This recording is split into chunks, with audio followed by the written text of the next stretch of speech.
Homestay থেকে আমরা celery গাঁওয়ের 10 থেকে 15 মিনিট দূরে একটা ভিউ পয়েন্ট আছে, যেটা রামিতে ভিউ পয়েন্ট। তো সেইখানে যাচ্ছি এখন। এই বাইকগুলো এখানে দাঁড় করানো, কজ এর ওপরে আর যাওয়া যাবে না। তার কারণ হচ্ছে যে ওপরে এখন রাস্তাটা অনেকটাই খারাপ, আর এখান থেকে হেঁটেই যাব এবার ওপরে। সো দেখা হচ্ছে ওপরে গিয়ে কেমন লাগছে ভিউ, দেখি, তারপরে তোমরাও দেখবে আমার সাথে। চলো। এই ভিউ পয়েন্টে দেখো সব চ্যান্স ফ্ল্যাগগুলো লাগানো আছে, আর এই ভিউ পয়েন্টে আমরা পৌঁছে গেছি। রাস্তা হোমস্টে অবধি সব ঠিকঠাক ছিল, তারপরে রাস্তাটা একটু খারাপ, ওটা একটু আসতে হবে, উপায় নেই। তোমরা হেঁটেও আসতে পারো, ওয়াক করে। আর এই সামনে কাঞ্চনজঙ্ঘা, গোপ্রোতে কতটা দেখা যাচ্ছে জানি না, বাট নিজের চোখে দারুণ দারুণ অসাধারণ ভিউ।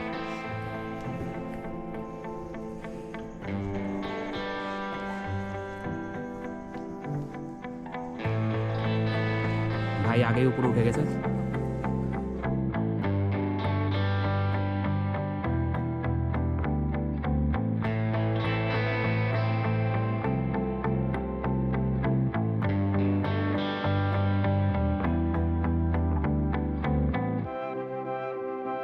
সামনে রামিদে ভিউ পয়েন্ট থেকে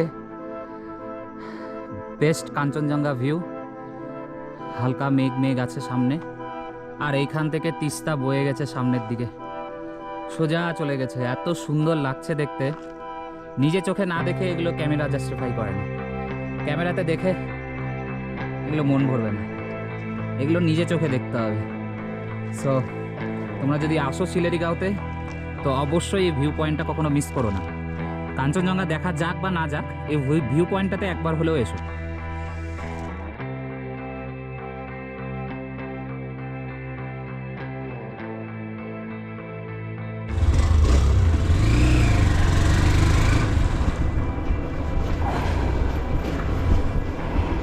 জায়গাটা ভীষণই সুন্দর ছিল।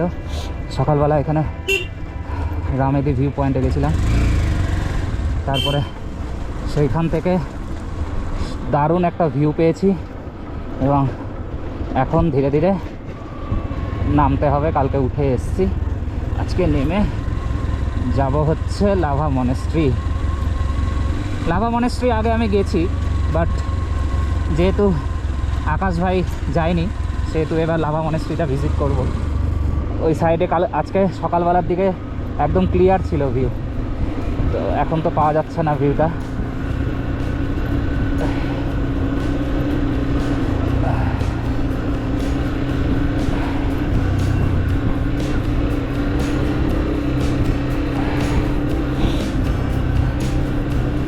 তো এখন আমরা বেরিয়ে যাচ্ছি। এখান থেকে অনেকে সিলেরিগাঁও থেকে জুলুক যায়, মানে যেটা হচ্ছে তোমার সিল্ক রুটটা অনেকে এই রাস্তা দিয়ে কভার করে।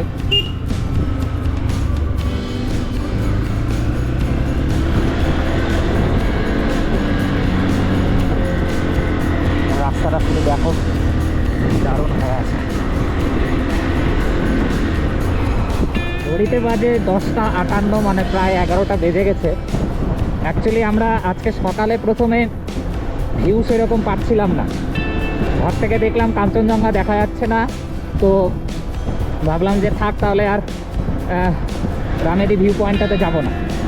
বাট তারপরে যখন একটু দিনটা বাড়লো, একটু সূর্যের আলোটা বেরোলো, তারপরে ফগটা আস্তে আস্তে ক্লিয়ার হলো এবং কাঞ্চনজঙ্ঘা আবার আমাদের সামনে দেখা দিল। কালকে যেরকম আমরা দেখেছি কাঞ্চনজঙ্ঘাকে একদম ফুল রেঞ্জ, সেইভাবে আজকেও আমরা দেখলাম। যখন দেখতে পেলাম, তারপরে আমরা সেই রামেদি ভিউ পয়েন্টের উদ্দেশ্যে গেলাম, কজ ওখান থেকে যদি ফগ থাকে তাহলে তোমরা কিছু দেখতে পাবে না, কিন্তু ফগ যদি না থাকে তাহলে ওইখান থেকে তোমরা তিস্তা নদী প্লাস হচ্ছে সামনে কাঞ্চনজঙ্ঘা ফুল রেঞ্জ 360 একদম তোমরা দেখতে পাবে সামনে। তো এই জন্যই ওই জায়গাটা অনেক ফেমাস। এবং আমরা যখন প্রথমে গেলাম তখন সেরকম ভিড় ছিল না, ধীরে ধীরে যত দিন বাড়লো তখন লোকের ভিড় শুরু হলো। বাট এখন কাঞ্চনজঙ্ঘা আবার ঢেকে গেছে, এইদিকে আবার মেঘে সব কিছু ঢাকা পড়ে গেছে। সিলেরিগাঁওয়ের আমি আসার আগে বাড়িতেই অনেক ইউটিউব ভিডিও দেখেছিলাম, যেখানে দেখেছিলাম যে সিলেরিগাঁওতে হচ্ছে রাস্তা ভীষণ খারাপ। মোটামুটি সিলেরিগাঁও ঢোকার কিছু আগে থেকে রাস্তা প্রচণ্ড খারাপ। বাট এখানে এসে ভীষণ সারপ্রাইজ হলাম যে রাস্তা একদম নিউ করে দিয়েছে, একদম নিউ রাস্তা, এটা দেখেই বোঝা যাচ্ছে। মানে হোয়াইট হোয়াইট ব্যাপারটা, সিমেন্টের যে ব্যাপারটা, সেই ব্যাপারটা এখনও আছে। তো ভালো লাগছে দেখে। রাস্তাটা ভালো থাকলে গাড়ি চালিয়েও মজা লাগে, এবং রাস্তা খারাপ থাকলেও মজা লাগে। অ্যাকচুয়ালি রাস্তা খারাপ থাকলে একটা আলাদা রকম এনজয়, রাস্তা ভালো থাকলে একটা অন্যরকম এনজয়। তো এই রাস্তাটা মোটামুটি ফাঁকাই আছে, মাঝে মাঝে এক দুটো গাড়ি আসছে। সেই পাইন ফরেস্টে ভরা মায়াবী রাস্তার মধ্যে দিয়ে আমরা যাচ্ছি। মনে হচ্ছে মায়ার শহরে পৌঁছে গেছি আমরা। ওই উপরটা দেখো পুরো সাদা ফগে জমে গেছে। ঠান্ডা আছে, প্রচণ্ড ঠান্ডা আছে। হ্যাঁ, রোদ আছে ঠিকই, তবে ঠান্ডাটা আছে, মানে যথেষ্ট ঠান্ডা আছে। তবে পাহাড়ে এসে যদি ঠান্ডাই না লাগলো তাহলে কি লাগলো? পাহাড়ে এসেও যদি গরম লাগে তাহলে তো পাহাড় আর সমতল এলাকার মধ্যে আর তফাৎ কী হবে? আজকে আমাদের এই টিবেট হোমস্টেতে সকালবেলা লুচি আর আলুর দম করে দিয়েছিল, ভীষণই টেস্টি ছিল। ও মা, দেখো ডিয়ার সামনে, ওই দেখো চলে গেল। অ্যাকচুয়ালি তো এটা একটা ওয়াইল্ড লাইফ সেঞ্চুরির মধ্যেই পড়ছে। তো এখানে হচ্ছে প্রচুর এরকম ছোট ছোট জানোয়ার, পশু পাখি দেখতে পাওয়া যায়। তো বাট গাড়ির আওয়াজে ওরা দেখেই ভয় পেয়ে যায়।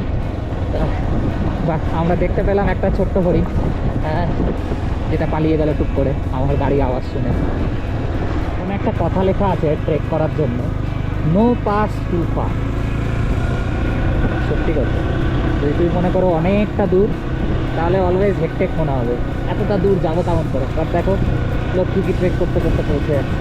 তো বাইক রাইড, ট্রেক, এই সমস্ত কিছুর অন্যরকম একটা ব্যাপার আছে, যেটা তোমরা হয়তো 4 চাকায় এলে বুঝতে পারবে না। দেখো এই ছোটো ছোটো ছোটো ছোটো পার্পল কালারের ফুলগুলো কি সুন্দর লাগছে দেখতে। আর এখানে কয়েকটা ইয়েলো ফুলও আছে। কালিম্পং এই সমস্ত ফরেস্ট, ফুল, এই সমস্তের জন্য একদম ফেমাস। এটা বলছে ডিফেন্স ল্যান্ড এটা। এখানে আই থিঙ্ক আর্মিদের সব ট্রেনিংগুলো হয়। কি সুন্দর ফুলগুলো, জাস্ট আসাম। তো লাভা এখান থেকে আর 34 মিনিট, মানে হচ্ছে প্রায় 18 কিলোমিটার। তো চলো, রাস্তায় আরও কথা হবে। আর এই যে সূর্যমুখী ফুল, লাভার রাস্তাগুলো আরও ভীষণ সুন্দর, আরও দারুণ। চলো, রাস্তায় তোমরা দেখতেই পাবে কেমন লাগছে। তো আমাকে এই সমস্ত ভিউগুলো দেখার জন্য অবশ্যই ফলো করবে, এবং আমার ইউটিউব চ্যানেলটাকে অবশ্যই সাবস্ক্রাইব করবে। ইউটিউব চ্যানেল লিংক ভিডিও ডেসক্রিপশানে দেওয়া থাকবে।